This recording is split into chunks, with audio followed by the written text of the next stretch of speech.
¿no es cierto? Y a otros rostros que eran visibles hasta hace unas semanas, porque la propuesta es polémica. Tenemos a un alcalde pidiendo, por favor, que se declare en emergencia su distrito, ¿no es cierto? El señor Bobby Matos. En el pasado lo hacía lo mismo el alcalde de San Juan del Lurigancho, hasta el alcalde de San Isidro, que uno podía pensar, bueno, San Isidro es un distrito pudiente porque pues tiene una alta tasa de pago de árbitros y qué sé yo, entonces tiene dinero, tiene un buen cuerpo de serenazgo, reclama más seguridad. Todos los distritos piden más seguridad, ¿no es cierto? Y más policías en las calles, y el sistema perverso del 24x24 infelizmente hace que hayan menos policías en las calles. Entonces, vamos a ver cómo se resuelve este tema. Vamos a conversar sobre ese tema y sobre los proyectos y planes en materia de seguridad ciudadana en Peruanos por el Cambio con Gino Costa, vocero de este tema particular en el partido de Pedro Pablo Kuczynski. Gino, ¿cómo estás? Buenas tardes. ¿Cómo estás? Encantado, muchas gracias. A ver, 24x24. La señora Keiko Fujimori dice que de salir electa ella, el sistema permanecerá, pero no de manera permanente, sino que gradualmente se irá eliminando. ¿Es posible esto? Bueno, hace 24 años eso fue lo que se dijo cuando durante el gobierno de Alberto Fujimori se instauró el 24x24, que era una medida temporal para resolver el problema de ese momento de los ingresos de los policías. Y han pasado 24 años para ponerle fin al sistema. Y ahora la señora Fujimori anuncia que vamos a regresar 24 años en el tiempo a un sistema que es muy inequitativo, que acceden a una protección y a un servicio policial quienes pagan por él, y quienes no pagan están desguarnecidos, como de hecho estamos desguarnecidos todos. Nuestras calles y nuestros barrios no tienen presencia de la policía, de manera que nosotros creemos que es un retroceso, que es irresponsable y que me parece que se inspira en un cálculo político y electoral, porque como tú has dicho, Marco Miyashiro ya se había manifestado a favor, Octavio Salazar en su momento lo ha hecho, Dardo López Dols también. Todos los especialistas en el tema, digamos, habíamos convenido de que acabar con ese sistema era una prioridad y lo que estaba haciendo este gobierno en esa dirección había que apoyarlo.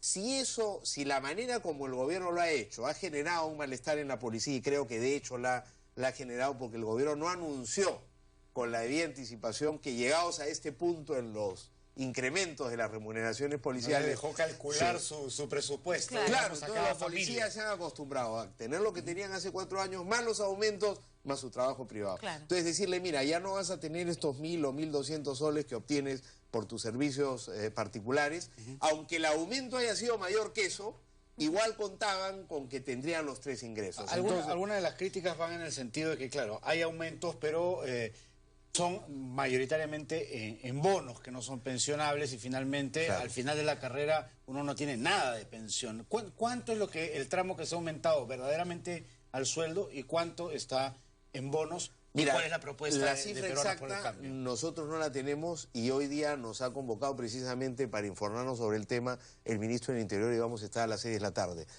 Nosotros entendemos que los bonos son no pensionables y que la mayoría de esos bonos no han ido al básico. Pero conversando telefónicamente con el ministro, digamos, es una proporción mayor la que ha ido pasando al básico.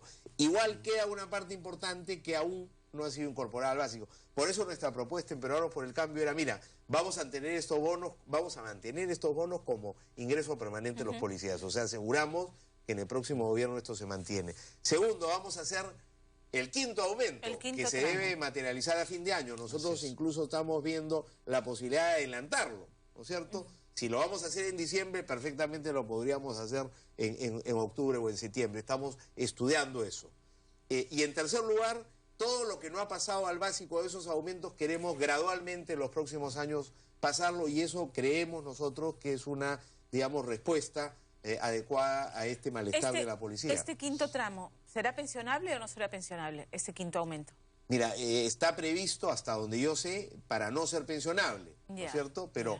digamos, como te digo, el deseo de nosotros es en los próximos 2 o 3 años hacer todos los aumentos pensionables. Entonces tenemos que hacer el estimado cuántos de los aumentos que se han hecho ya son pensionables para saber si cuánto falta por hacer pensionable y qué margen tenemos para un, digamos, para un incremento del último bono. ¿Podría ser un anuncio en 28 de julio, en un eventual triunfo de Pedro Pablo Kuczynski, que el aumento se produzca lo antes posible? Ojalá, pero yo no me quiero adelantar porque, como te digo, lo estamos estudiando con el equipo económico para saber cuál es el margen. Yo me inclino a pensar que es posible hacerlo. Si lo vamos a hacer en diciembre, ¿por qué no antes? Además que hay un tema de justicia respecto a los miembros de las Fuerzas Armadas, ¿verdad? Porque ahora ya con el paquete de leyes que se dio, se han homologado los sueldos de policías y Fuerzas Armadas, y en las Fuerzas Armadas no tienen la posibilidad de un 24 por 24 y tienen que vivir con el sueldo que les toca. Entonces habría un tema de justicia, ¿por qué el policía no y por qué el soldado sí? Claro, ojo que, digamos, como tú lo acabas de mencionar, estos bonos no pensionales, estos aumentos han beneficiado por igual a policías y a militares, y la idea es que si nosotros, digamos, los compromisos que estamos asumiendo con la policía, también los estamos asumiendo con los militares. De hecho, además de los incrementos de remuneraciones, nos hemos comprometido al reajuste de las pensiones de militares y policías y a garantizar la salud financiera de la caja, que es desde donde se pagan, ¿no es cierto?, las pensiones de policías y militares. Ahora, digamos, nosotros lo que queremos es, no retrocedamos, miremos hacia adelante, pensando no solo en los policías, sino en los 31 millones de peruanos que necesitan una policía que trabaja a tiempo completo, una policía que tiene debidamente vigiladas y patrulladas las calles y que tiene una capacidad también insuficiente en este momento de investigar el delito adecuadamente. Esa es la policía que necesitamos. No la hemos tenido porque hemos tenido 24 años de 24 por 24. Entonces estamos en ese proceso de transición. No retrocedamos 24 años. Sería muy, muy grave. Entiendo que en el plan de gobierno está aumentar un punto porcentual el presupuesto para la policía. ¿De dónde va a salir ese...? Eso es muchísimo. Un punto porcentual es muchísimo. Hay que explicar que el presupuesto del Ministerio del Interior, 95% del cual va a la policía, representa el 1.3% del Producto Nacional Bruto. Y nosotros pensamos en 5 años elevarlo a 2.3. Eso va a permitir, ¿no es cierto?, hacer la inversión que necesitamos en remuneraciones, en equipamiento, en infraestructura, en conectividad, en comunicaciones, que requiere la policía para estar a la altura de las circunstancias. No lo ha estado hasta ahora. Ahora, nosotros sabemos que esto del 24 por 24 automáticamente no te da la policía que tú quieres, porque esta es una policía que ha dejado de funcionar como una policía que brinda un servicio público gratuito. Entonces hay que hacer un reentrenamiento, preparar a la gente nuevamente y reorganizar los servicios policiales ahora que vamos a contar, ¿no es cierto?, con el personal policial a tiempo completo. Claro. Pero es el primer paso imprescindible. Si retrocedemos al 24 por 24 nos estamos condenando y estamos condenando al país a la inseguridad. En capacitación, por ejemplo, que es tan importante, ¿cuánto tiempo va a tomar recapacitar, tener a la policía nuevamente a la altura de las circunstancias? Por ejemplo, en temas tan sensibles como investigación criminal, que es la que ataca directamente a las bandas, al crimen organizado. Mira, ahí nosotros en el plan de gobierno decimos, en 2 años tenemos que haber entrenado 3 veces más policías para 2 funciones, inteligencia e investigación criminal. Eso no significa que tenemos que reclutar, ¿no es cierto?, más policías, sino de los 130.000 que tenemos, necesitamos seleccionar a aquellos que tienen el mejor perfil para esas funciones, capacitarlos y especializarlos. ¿Por qué? Porque la policía hoy día hace buen trabajo de inteligencia e investigación, pero es limitado para, digamos, la dimensión del fenómeno delictivo que tenemos. Entonces necesitamos 3 veces más policías con estas funciones. Y requerimos darle a esos policías herramientas que hoy no tienen, como hay comisarías que no tienen acceso a Internet y que no están interconectadas ni con RENIEC, ni con organismos donde tienen, o la Fiscalía, o el Poder Judicial, requisitorias, de donde pueden cruzar información para mejorar la calidad de los atestados. Porque muchas veces se quejan de que el fiscal, todo el mundo se va contra el fiscal, pero es que el fiscal toma decisiones en base al atestado policial. Si es un atestado policial cojo, el fiscal no puede hacer nada más que fallar de acuerdo a lo que esté en blanco y negro. Entonces, ¿cómo hacemos con estas comisarías? ¿Cómo hacemos con patrulleros que se compran y que al año de haber hecho la compra ya no son inservibles? Porque entiendo que también ha habido un problema con los patrulleros inteligentes que se han comprado. Bueno, ahí hay varios temas. El primero tiene que ver con las comisarías. no es que hayan comisarías con esos problemas, sino que la mayoría de comisarías tienen esos problemas. Claro. De acuerdo a los censos nacionales de comisarías que ha venido haciendo el INEI los últimos años, ahí tenemos una fotografía muy clara del estado calamitoso de las comisarías. Por eso nosotros hemos dicho en Peruanos por el Cambio, una de las tareas es equipar, resolver el problema de infraestructura y mejorar la conectividad de las comisarías. Es una red, ¿no es cierto?, policial en todo el país de 1.500, casi 1.500 comisarías. ¿Cuánto va a costar eso? Lo que queremos es, digamos, hacer esta interconexión y esta puesta al día de las comisarías y ampliar esa red con la construcción de 400 nuevas comisarías en esas partes del territorio nacional donde no hay hoy día presencia policial. Tenemos, como te digo, los recursos comprometidos porque PPK y su equipo económico han establecido que para mejorar las condiciones de seguridad tenemos que invertir más en la policía, y entonces eso implica el incremento de recursos al que me refería, y de ahí es de donde va a salir, digamos, lo que tiene que ver con equipamiento y infraestructura. Siempre hacemos la misma pregunta porque también se habla de incrementar el gasto en educación y eso está muy bien. Entonces, y decimos, pero ¿de dónde va a salir la plata si la torta es la misma? Entonces, la respuesta que hemos recibido de parte de Peruanos por el Cambio es, pero es que se va a bajar el IGB y de ahí va a salir la plata, no es que se le vaya a quitar otro sector. Suena como que la solución mágica, yo no sé si sea automáticamente se baje el IGB y todas las personas que están en la informalidad quieran pasarse a ser formales. No sé, o sea, va a ser así de automático. Sus cálculos es que van a disponer de la caja para hacer todo esto tan rápidamente. Mira, ¿5 años les va a alcanzar? No soy la persona más calificada para responderte la pregunta. Tendría que ser Alfredo Torne, el equipo económico y el mismo PPK que han trabajado esto. Pero lo que yo entiendo es que, digamos, nosotros hemos ido guardando platita para cuando fuera necesario utilizarla. Y este es el momento de utilizarla. Sí, claro. La crítica que nosotros hacemos a este gobierno es que no ha hecho lo necesario para con recursos públicos ayudar a la reactivación económica, teniendo los recursos públicos para hacerlo. O sea, de hecho, en los últimos años la inversión pública en lugar de crecer ha caído. Entonces, la lógica es, inyectemos recursos públicos para reactivar la economía. Al reactivarse la economía, ¿no es cierto?, incrementaremos la recaudación tributaria y eso permitirá financiar este esfuerzo de expansión del gasto público y la mejora, digamos, de la infraestructura y el equipamiento de la policía. Ahora, tú te has referido a otros problemas, ¿no es cierto? Sí. Los patrulleros inteligentes que se compran y a los 3 años, digamos, una buena parte de ellos ya están inoperativos. O lo que ha ocurrido en el gobierno anterior, digamos, del presidente García, que se compraron unos portatropas, ¿no es cierto?, por 11 millones de dólares que están, digamos, como la denuncia fue de que la compra había sido sobrevaluada, el gobierno decidió anular la compra. Pero eso fue a un tribunal arbitral, el tribunal arbitral estableció que, digamos, el gobierno no tenía la razón. Nos hemos quedado con los portatropas que están hace 7 años en el Callao, todos oxidados, cayéndose a pedazos. Y tenemos una deuda de $1.250.000 dólares, ¿no es cierto?, de almacenaje que no se ha pagado. Y esa es una gestión que se hizo cuando el general Octavio Salazar era el ministro del Interior. Habría que, digamos, explicar, burocracia pura, ¿no? Pedirle las explicaciones a él. Hay mucha inoperancia, muy mala gestión.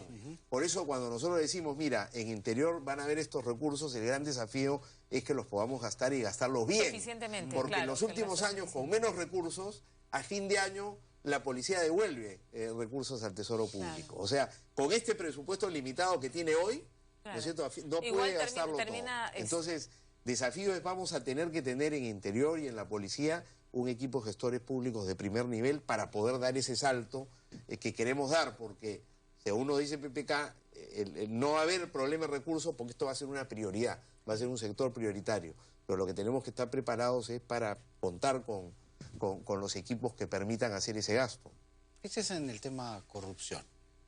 ¿Cómo se enfrenta para limpiar la policía de ese bolsón de corrupción que finalmente tiene a la ciudadanía mirando siempre con sospecha al uniformado? Yo te diría que las dos cosas van de la mano, porque ahí donde tú tienes problema de corrupción tienes mala gestión.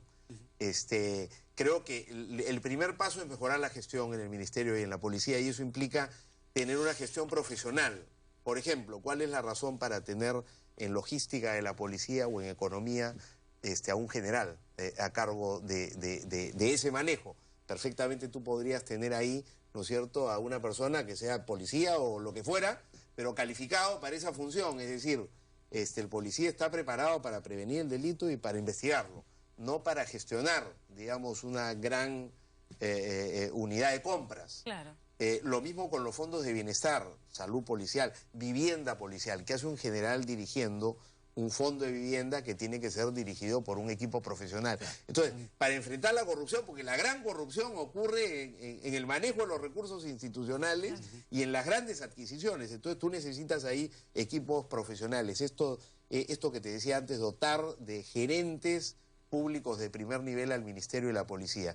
Segundo, nosotros creemos que va a haber necesidad de identificar las manzanas podridas que hubiera y irlas, ¿no es cierto?, sacando de la institución, porque ese es un obstáculo para el buen funcionamiento, el principal obstáculo para el buen funcionamiento de la policía y, dicho sea de paso, también de la justicia, ¿no? Entonces, nosotros tenemos eso en el programa y después dos medidas adicionales: que todos los policías hagan declaraciones juradas de bienes, ¿no?, regularmente, y que tú tengas un sistema aleatorio para ver si los ingresos, ¿no es cierto?, de los funcionarios con los bienes corresponden con la forma de vida que llevan y con los bienes que tienen. Y segundo, una cosa que se llama las pruebas de control y confianza, que si tú laboras en unidades especialmente delicadas, por ejemplo, estás a cargo de la investigación de tráfico ilícito de drogas, bueno, ahí se pasa por una prueba, ¿no es cierto?, que asegure que tú, digamos, vives de acuerdo a tus medios, no consumes drogas y alcohol de manera regular. La inteligencia se utiliza mucho, por ejemplo, el polígrafo, regularmente se te aplica el polígrafo. Eso aplicarlo, digamos, empezar por aplicarlo a las unidades de inteligencia, investigación criminal, y luego a las unidades donde se manejan recursos, y luego extenderlo a todo el cuerpo policial como una práctica regular, ¿no? Para terminar, en el escenario que Pedro Pablo Kuczynski sea elegido presidente, en los primeros 100 días de gobierno en materia de seguridad ciudadana, ¿cuáles serían las principales medidas a aplicar? Mira, lo primero que tenemos que hacer es sacar a la policía a las calles, ¿no? Y para eso resolver el tema remunerativo fundamental, o sea, el malestar que hubiera, etcétera. Tenemos que tener una hoja de ruta ahí, para estar seguros de que ese problema está resuelto. Y segundo, sacar a la policía a las calles. Es decir, donde vamos nosotros, la queja de la gente es: no tenemos policías, no los vemos.